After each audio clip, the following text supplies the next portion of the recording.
Hola chicos, ¿qué tal? Seguimos con el tema de 3, la población. Nos quedamos hablando de que cómo era la población en los países desarrollados y los países menos desarrollados. Y en general estuvimos hablando de que cada vez el envejecimiento demográfico es mayor. Eso quiere decir que nos estamos enfrentando a un mundo envejecido. ¿Y por qué? Porque las estimaciones que se hacen en demografía dicen que del año 2000 al 2050 la población mayor de 60 años se duplicará, es decir, se multiplicará por 2, y la población mayor de 80 años se cuadruplicará, es decir, se multiplicará por 4. Y esto da lugar a un envejecimiento demográfico. Ya dijimos que era ese proceso por el cual la población cada vez es más mayor. Bueno, ¿y cómo va a afectar este envejecimiento en general a la población, a la sociedad, a la economía? Bueno, primero, las causas de este envejecimiento, pues por un lado tenemos el descenso de la tasa de fecundidad. La fecundidad dijimos que era el promedio de hijos que una mujer puede tener. Ya hemos dicho que con el progreso, con la modernización, las mujeres cada vez tienen menos hijos, retrasan su edad de la maternidad y al final como mucho se tiene un hijo. La incorporación también al mundo laboral, todo eso. Y también el aumento de la esperanza de vida. Gracias a los avances técnicos, sanitarios, médicos, cada vez vivimos más. Bueno, ¿y este envejecimiento qué causas va a tener? Vamos a ver, la sociedad en general, sobre todo los países desarrollados, tenemos que enfrentarnos a diferentes retos. Bueno, por un lado, vamos a ver, el relevo generacional es el número de hijos que hay que tener, de población joven que tiene que nacer para que una generación pueda ser sustituida por otra, por el mismo número mínimo de personas. Pues va a ser insuficiente. Con lo cual se va a dar una disminución de la población. Aquí tenemos a ver si le doy aquí y me sale bien. Bien, estupendo. Esto es una pirámide de población que ya haremos, donde es la pirámide de población de España. Y para que veáis cómo los rojos son los hombres y los azules las mujeres, como sobre todo en las edades tempranas, aquí a la izquierda vienen las edades de 0 a 4, de 5 a 9, de 10 a 14 años, 15 a 9. Veis que donde la pirámide es más ancha es en la población de 30 a más o menos 50 años, y de 30 y 20 y tantos para abajo empieza a decrecer. ¿Y ves lo que viene en verde? Todo eso falta para que haya un relevo generacional. Lo ponemos pequeñito de nuevo y lo dejamos aquí. Otro hecho a tener en cuenta, el aumento de gastos estatales. Vamos a ver, si cada vez la población va a ser mayor, esta población no trabaja, cobra una pensión que la paga el Estado con los impuestos, claro, pero la paga el Estado. Después también va a aumentar el gasto sanitario. Las personas mayores, y no tenéis más que ver a vuestros abuelos, gastan mucho más en sanidad, en medicinas, en operaciones que una persona joven, por regla general. Y después también va a subir el gasto en la atención a las personas mayores, la ley de dependencia, las residencias de personas mayores, los cuidadores, todo eso también va a aumentar. Por otro lado, también tenemos un efecto económico, un crecimiento más lento de la economía. ¿Por qué? Porque las personas mayores por norma gastan menos, son más conservadoras, son menos alegres a la hora de gastar. Es verdad que también salen menos, van a comprar menos en ese sentido, compran otro tipo de cosas, también es verdad que el cuarto efecto que tenemos es el cambio en la demanda de bienes y servicios. Si cada vez va a haber más personas mayores, hay un cambio a la hora de comprar, de demandar ciertos servicios, porque evidentemente ni las costumbres, ni los gastos, ni las necesidades son las mismas en la población mayor que en la joven. Eso significa que necesitamos un cambio estructural en la sociedad, en la economía, en los sectores, en todo. Bueno, y también vamos a hablar hoy un poquito de las migraciones.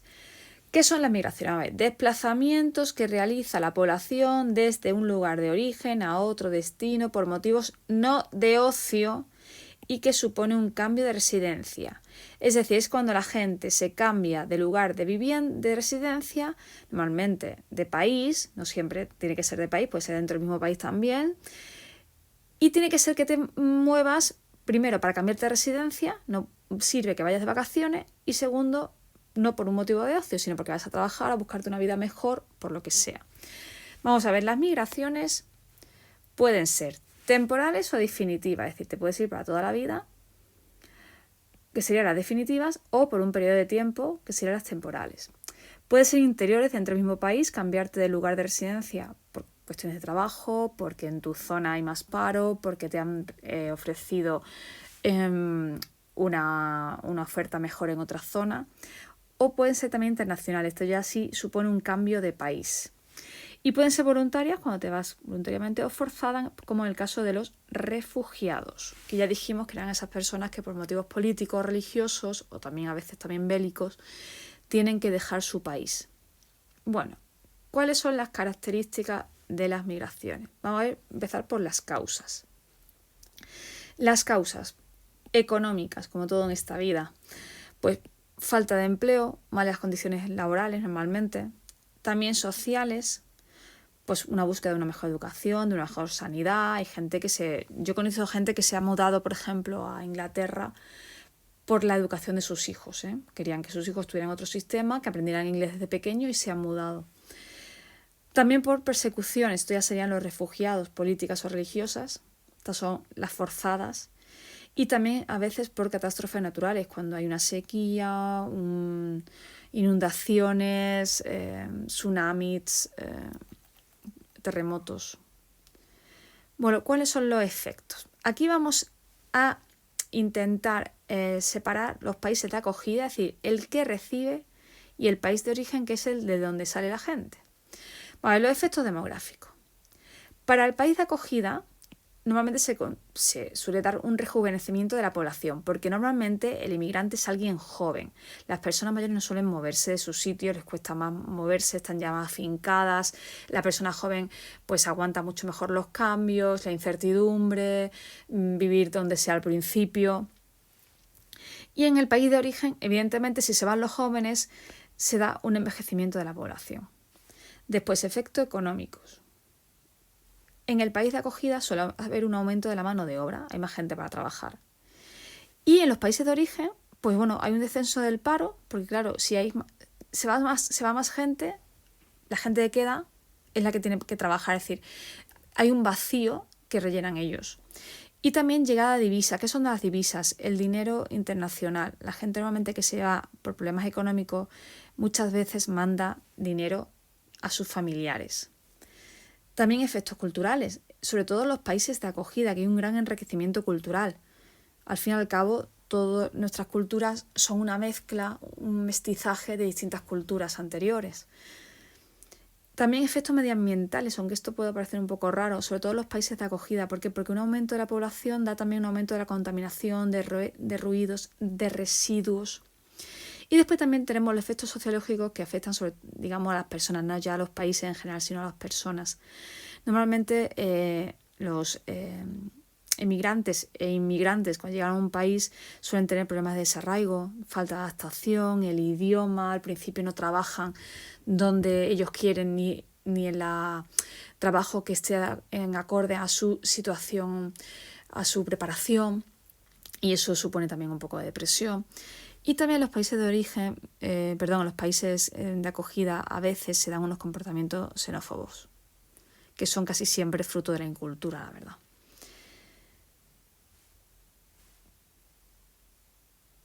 Y la migración, evidentemente, tiene distintas características en los países desarrollados y en los países menos desarrollados. En los países desarrollados, los inmigrantes, es decir, las personas que vienen, suelen estar poco cualificados, suelen hacer trabajos que no quiere hacer la población local, por más que haya gente que diga, es que el inmigrante me quita el trabajo. No, mentira, está haciendo el trabajo que tú no quieres hacer. Y también, por otro lado, están jubilados. Es decir, personas con buen nivel de vida que se cambian a otro sitio. Nosotros en Málaga somos un claro ejemplo, sobre todo en la zona tanto de la Sarquía como la zona occidental de Marbella, Estepona, está llena de alemanes, de ingleses, de finlandeses que se han jubilado y vienen aquí a pasar su retiro dorado en un clima maravilloso, donde su sueldo aquí les viene muy bien, porque aquí normalmente los gastos son más baratos que en su país, y realmente no tiene nada que ver con el trabajo, simplemente se cambian para vivir mejor los últimos años. Y en cuanto a los emigrantes, a los que se van, suelen ser jóvenes de formación bastante elevada, que se van por encontrar trabajos mejores en otros países, y también en los periodos de crisis suelen salir muchísimos, como hubo en la crisis de 2008, 2010, en esa época. Y en los países menos desarrollados, pues los inmigrantes, los que vienen, suelen ser inmigrantes cualificados de otros países. Y después también hay inmigraciones dentro de su propio país, es decir, lo que es el éxodo rural. Gente que se va del campo para llegar a las ciudades. Y aquí tenemos dos mapas que reflejan un poco. Vamos a ver el primero. Lo voy a dar aquí, bien. Vamos a ver. Este mapa, lo que refleja es en los países qué peso tiene la población emigrante que se ha ido al extranjero. Como podéis ver, en Europa prácticamente, quitando algunos países nuevos que se han adherido hace poco, en América, México, Venezuela, por la razón de la dictadura venezolana, evidentemente. Después países asiáticos, muchísimo también. Aquí tenemos un cuadro del origen de, por ejemplo, si el destino es África, el origen suele ser casi siempre del mismo África, de Asia, de Europa un poquito, de Latinoamérica, nada. Sin embargo, en Estados Unidos y Canadá la inmigración latinoamericana es muy amplia. Y después aquí tenemos otro.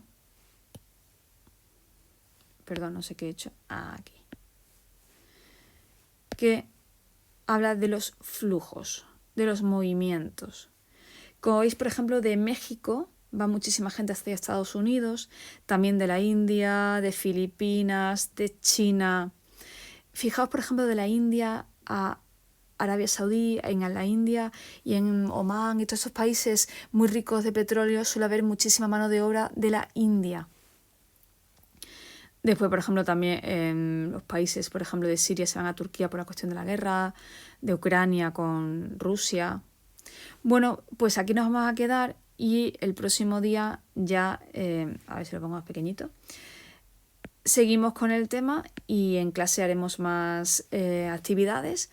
También tenéis actividades en la plataforma. Cualquier duda que tengáis, ya sabéis dónde encontrarme, por WhatsApp o por Instagram o simplemente por la plataforma o en clase o el correo electrónico o por paloma mensajera, señales de humo, me da igual. Bueno, muchísimas gracias por vuestra atención y el próximo día un poquito más y un poquito mejor. Adiós.